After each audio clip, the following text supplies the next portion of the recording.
Hello friends, இன்றைக்கி accountancy exam சூப்பராக எழுதியிருப்பீங்கன்னு நினைக்கிறேன். நீங்கள் ஓவரால் எத்தனை மார்க் எழுதியிருக்கீங்க, எவ்வளோ வரும் அப்படிங்கிறது, கொஸ்டின் பேப்பர் ஈஸியாக டஃபாக அப்படிங்கிறது ஒரு தடவை கமெண்ட் பண்ணிடுங்க. எத்தனை மார்க் உங்களுக்கு வரும்ன்றது அப்ராக்சிமேட்டாக முடிஞ்சால் ஒரு கமெண்ட் பண்ணுங்கள். எக்கனாமிக்ஸை பொறுத்த வரைக்கும் அவ்வளோதான், முடிஞ்ச எக்ஸாம்லாம் விட்டுருங்க. அடுத்தது நம்ம எக்கனாமிக்ஸ் பார்த்தலாம். எக்கனாமிக்ஸை பொறுத்த வரைக்கும் நான் மற்ற சப்ஜெக்ட் கொடுத்த மாதிரியே உங்களுக்கு important question 2 mark 3 mark 5 mark ஃபுல்லாகவே இந்த வீடியோவில் பார்த்தலாம். இல்லை எனக்கு இதுவும் தமிழ் இங்கிலீஷ் அக்கௌண்ட்ஸுக்கு கொடுத்த மாதிரி உங்களுக்கு கொஸ்டின் வித் ஆன்சரோட கிடைக்குமான்னு கேட்குறீங்க அப்படின்னம்னா உங்களுக்கு இதுக்கான ப்ரைஸ் ஆல்ரெடி சொன்ன மாதிரி 150 அப்படிங்கிறது என்னுடைய number 6379172791. Tamil medium English medium ரெண்டு பேருக்குமே கொஸ்டின் வித் ஆன்சரோட எங்கிட்ட மெட்டீரியல் இருக்குது. வீடியோ 10 மினிட்ஸ் தான். அதையும் எப்படி படிக்கணும், அதுலேயும் மோஸ்ட் இம்பார்ட்டன்ட் எது அப்படிங்கிறது ஒரு 10 மினிட்ஸ் வீடியோவில் உங்களுக்கு சொல்லிடுறேன். 2 மார்க் 3 மார்க் 5 மார்க் எல்லாமே இந்த வீடியோவில் பார்த்தலாம்.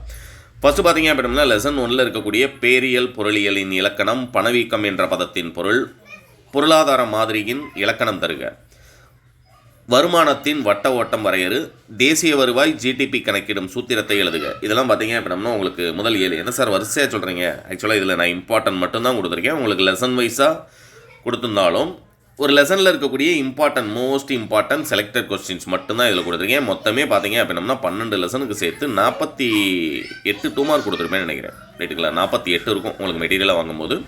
அதுமாதிரி 3 மார்க்கில் பார்த்தீங்க அப்படின்னா உங்களுக்கு 37 இருக்கும். 5 மார்க் கொஸ்டினில் 27 இருக்கும். இதுலேயும் 5 மார்க் கொஸ்டின்லாம் பார்த்தீங்க அப்படின்னா இந்த ஸ்டாட்டிஸ்டிக்ஸ் சம்மு 2 பார்த்துட்டிங்க அப்படின்னா ஒரு 5 மார்க் கன்ஃபார்மாக அட்டன் பண்ணிடலாம். அதுமாதிரி இதில் பார்த்தீங்க அப்படின்னா இந்த 2ல் ஒன்று உறுதியாக வரும். பேரின பொருளியலின் பரப்பல்லைகளை விவரி, முதலாளித்துவ சமத்துவம் கலப்புத்துவம் இவற்றின் ஒற்றுமைகள், தேசிய வருவாயின் முக்கியத்துவத்தை விவரி, தேசிய வருவாயை கணக்கிடும் முறைகளை விளக்குக, தேசிய வருவாய் கணக்கீட்டில் உள்ள சிரமங்கள் யாவை. அடுத்து வேலையின்மையினுடைய வகைகள் ரொம்ப இம்பார்ட்டன்ட், அதை ஒரு தடவை பார்த்துக்கோங்க. சேயினுடைய அங்காடி விதியினை திறனாய்வு செய்க, கொஸ்டின் நம்பர் 7ல் இருக்கக்கூடியது.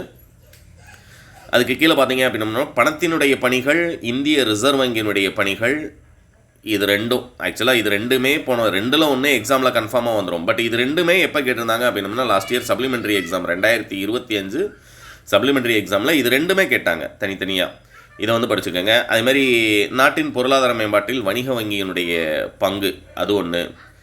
18ஆம் நம்பரில் சார்க் அண்ட் பிரிக்ஸு இது நமக்கு ரிப்பீட்டட் கொஸ்டின்ஸ். அதுமாதிரி உள்நாட்டு வணிகத்திற்கும் பன்னாட்டு வணிகத்திற்கும் இடையே உள்ள வேறுபாடுகளை விவாதிக்கவும்.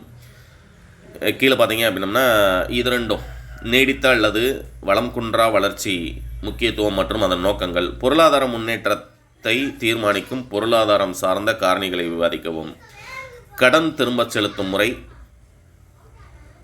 வரவு செலவு திட்டத்தில் உள்ள பல வகை பற்றாக்குறைகளை விளக்குக. இதெல்லாம் 5 மார்க் கொஸ்டினில் உங்களுக்கு இம்பார்ட்டன்ட். லாஸ்ட்டாக இந்த 2 ஸ்டாட்டிஸ்டிக்ஸ் சம்மும் ஓரளவுக்கு ப்ராக்டிஸ் பண்ணிக்கோங்க.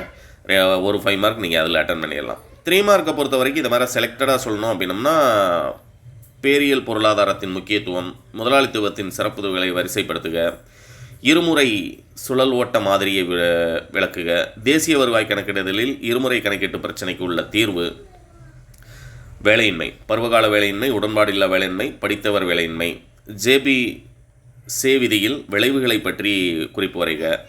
அடுத்து பார்த்தீங்க அப்படின்னம்னா உலோக பணம் பற்றி குறிப்பு, இது ஒன்று. பண அளிப்பு என்றால் என்ன, நபார்டினுடைய பணிகள் ரொம்ப இம்பார்ட்டன்ட். இந்திய தொழில் நிதி கழகத்தின் பணிகளை குறிப்பிடுக. கீழே பார்த்தீங்க அப்படின்னம்னா மாறுகின்ற பணமாற்று வீதத்தினுடைய பொருள், வெளிநாட்டு நேரடி மூலதன நோக்கங்களை குறிப்பிடுக. பிரிக்ஸ் மாநாடு 2008 சார்க்கினுடைய பணிகள், இதெல்லாம் பார்த்தீங்கன்னா அதுமாரி ஆசியான் அமைப்பின் சாதனைகளை பட்டியலிடுக. இது 3ல் 2 அல்லது 1 கன்ஃபார்மாக உங்களுக்கு எக்ஸாமில் வந்துடும். பிரிக்ஸினுடைய மாநாடு 2018 நிகழ்ச்சி நிரல், சார்க்கினுடைய பணி, ஆசியான் அமைப்பின் சாதனைகளை பட்டியலிடுக. அடுத்து கீழே பார்த்தீங்க அப்படின்னா நீர் மாசுக்கான காரணங்கள் அது ஒன்று பார்த்துக்கோங்க. பல்வேறு வகையான காற்று மாசுகளை விளக்குக.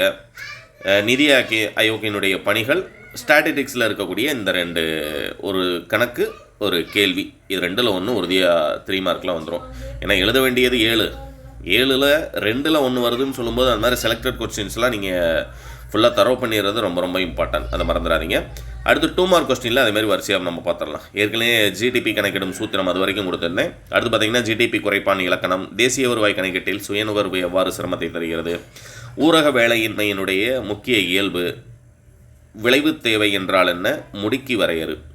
அதுமாதிரி பணத்தினுடைய இலக்கணம் வரைக, பண்டமாற்று என்றால் என்ன, பொன் திட்டம் என்றால் என்ன, இது 3 பார்த்துக்கோங்க. அடுத்து பார்த்தீங்க அப்படின்னா உங்களுக்கு சிஆர்ஆர் மற்றும் எஸ்எல்ஆர் ஆகியவற்றின் வேறுபடுத்துக. மைய வங்கி ஒரு வருஷம் பப்ளிக் எக்ஸாமில் நமக்கு கம்பல்சரி கொஸ்டின்லேயே கேட்டிருந்தாங்க, அது வந்து ஒரு தடவை தரவு பண்ணிக்கோங்க. செலவாணி மற்றும் மாற்று வீதம் என்றால் என்ன, சிறப்பு எடுப்புரிமைகள் என்பதன் பொருளை தருக, ஆசியானின் 2 நோக்கங்களை குறிப்பிடுக, இது ஒன்று. அடுத்தது பார்த்தீங்கன்னா பொது நிதி வரையறு 33 வரைக்கும் சொல்லியிருக்கேன். அடுத்து கீழே பார்த்தீங்க அப்படின்னா உலக வெப்பமயமாதல் ரொம்ப ரொம்ப இம்பார்ட்டன்ட் கொஸ்டின், அதை ஒரு தடவை படிச்சுக்கோங்க. மொத்த நாட்டு உற்பத்தி என்றால் என்ன சார் கடன்னு போகிறீங்க, மெட்டீரியலாகவே உங்களுக்கு கொடுத்துறேன்னு சொல்லும்போது அதை ஜஸ்ட் ஒரு செலக்டட் கொஸ்டின்ஸை ரீட் பண்ணுறதுக்காக தான் இந்த வீடியோ. நான் கொடுக்குறது எப்பயுமே 10% நீங்கள் ஃபுல் மார்க் வாங்குறதுக்கே அது போதுமானதாக இருக்கும். இது போக கம்பல்சரி கொஸ்டினுக்கு நம்ம கொஞ்சம் மெனக்கட வேண்டியிருக்கும். கம்பல்சரி கொஸ்டின் மட்டும் தனியாக அட்டன் பண்ணுறதுக்கு என்ன அப்படிங்கிறது உங்களுக்கு செப்பரேட்டாகவே வீடியோ போடுறேன். சேனல் மறக்காமல் சப்ஸ்கிரைப் பண்ணிக்கோங்க. All the best.